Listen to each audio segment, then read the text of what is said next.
Hi everyone, please subscribe my YouTube channel. She told me that if I couldn't deal with her going on work trips with her ex, maybe we weren't meant to be. I grinned and said, fair enough. The following week, I took the promotion in Dubai I'd been passing up for her sake. My name's Marcus. I'm 29, working in global finance. Just 3 weeks ago, I thought I had it all figured out.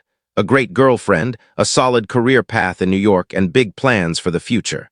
Now I'm writing this from a hotel suite in Dubai, single, and honestly, I've never felt more at ease. Let me take you back to where it all started unraveling. I'd been with Emma for 2 years. We met at a friend's rooftop party in Brooklyn, and the spark was instant. She was a marketing pro at a tech startup, driven, witty, stunning, the full package, or so I believed. 6 months ago, she landed a promotion to senior account manager. Awesome, right? Except her new role meant frequent travel with her team, including her ex, Tyler. They dated for 3 years, split up 8 months before we met, and somehow in a city of millions ended up at the same company. She swore it was ancient history, purely professional. I trusted her. I'm not the jealous type, and I genuinely thought people could handle these things maturely. The first few trips were fine. She'd send me good night texts from whatever hotel she was at, we'd video call, it felt normal. But then the trips stretched longer. 4 days turned into a week into 10 days. Her messages got shorter, less frequent. It all came to a head 3 weeks ago on a Tuesday night. She just returned from a conference in Austin. 5 days, Tyler was there, and we were at our favorite Italian spot in the West Village. I'd been trying all week to bring up the Dubai job offer, but she kept dodging, claiming she was wiped out from traveling. So listen, I began, poking at my pasta. I need to discuss something big. The Dubai role, she cut me off. Marcus, I've told you I can't move. My career's finally taking off here. I know, I said, which is why I've been saying no to it for 4 months. But Emma, it's a 40% pay raise, a VP title, and the experience. She interrupted again, her tone sharp. I need a partner who backs my goals too. It's not all about money. I set my fork down. That's not fair. I've been supporting your career this whole time. I'm just asking if we can talk about me giving up everything I've built so you can chase a fatter salary in the desert. She gave a cold laugh. Very progressive of you, my jaw clenched. Emma, that's not what I'm saying. I'm asking if we can look at options. Maybe you could transfer, or we could try long distance for a bit, or you could stay here, she snapped, like you said you would when we got serious. I never said that. I said I'd think hard before making any big moves, which is what I'm doing. She took a slow sip of her wine, and I could tell she was building up to something. You know what, Marcus? Since we're laying it all out, I've got something to say too. I've got another trip next month, 2 weeks in Seattle, a major client pitch. Tyler's going, and before you say anything. I wasn't going to say anything. Good, she said, leaning in, her voice low and pointed, like she was about to win an argument. Because I need you to get this. If you can't handle me traveling with my ex for work, maybe we're not right for each other. This is my career. These trips aren't up for debate, and I need a partner secure enough to trust me. The restaurant's hum faded for a moment. I just stared at her, really saw her, and something clicked. Not anger, not pain, just clarity. She just told me her ex was more important than any compromise in our relationship.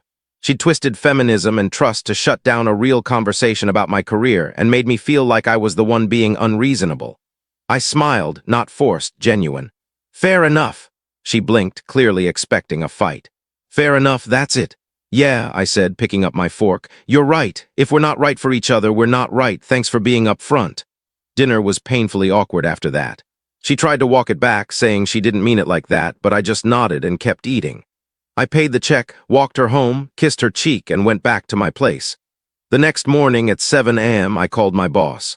Richard, it's Marcus, about the Dubai job I'm in. When do you need me there? He laughed. You sure? You've said no 3 times. I'm sure, let's do it. All right, welcome to the VP Club. We'll need you there in 2 weeks for the transition. I notified my landlord. Emma noticed I was swamped but assumed it was work stress. I didn't correct her. We still had dinner a few times, texted, but I was already checked out emotionally. I wasn't mad, just done. 10 days after that Italian dinner, she came to my apartment. I was packing when she walked in. What's all this? She asked, eyeing the boxes and suitcases. I'm moving. Moving where? Dubai. I took the VP job. I leave in 4 days. Her face cycled through shock, confusion, and panic. You what? Marcus, we need to talk about this. We did talk. You said if I couldn't handle your career choices, we weren't right for each other, so I made my own career choice. That's not, I didn't mean you should just leave. I taped up a box. Emma, you've been clear about your priorities. Tyler, travel, your career path, all non-negotiable. That's fine, but my career's non-negotiable too. So what, you're just dumping me? Just like that? You ended us when you said your ex was more important than finding any middle ground. I never said that. You did. You said the trips with him were non-negotiable. You said if I couldn't deal with it, we weren't right for each other. Well, I can't deal with it, and we're not right. She started crying, which, I'll admit, made me feel awful for about 30 seconds. Then she said, Marcus, please. I love you, we can work this out. Did you sleep with him? Silence, long, brutal silence. It was one time in Austin, we were drunk, it didn't mean anything, I felt horrible. I held up my hand. Stop. Just stop, Marcus. Get out, please. Let me explain. Emma, get out of my apartment. She left, sobbing. I went back to packing. Update 1, the next 3 days were a whirlwind. Emma called 47 times, I counted. I didn't pick up. She sent long texts about how sorry she was, how it was a mistake, how she'd quit her job, how she'd moved to Dubai. I didn't reply. My friends thought I was being harsh. My sister said I should at least hear her out. But here's the deal. I'd been ignoring my instincts for months. All those late-night texts that never came, all those times she'd snap at me for asking about her trips, all those moments she made me feel irrational for having normal concerns.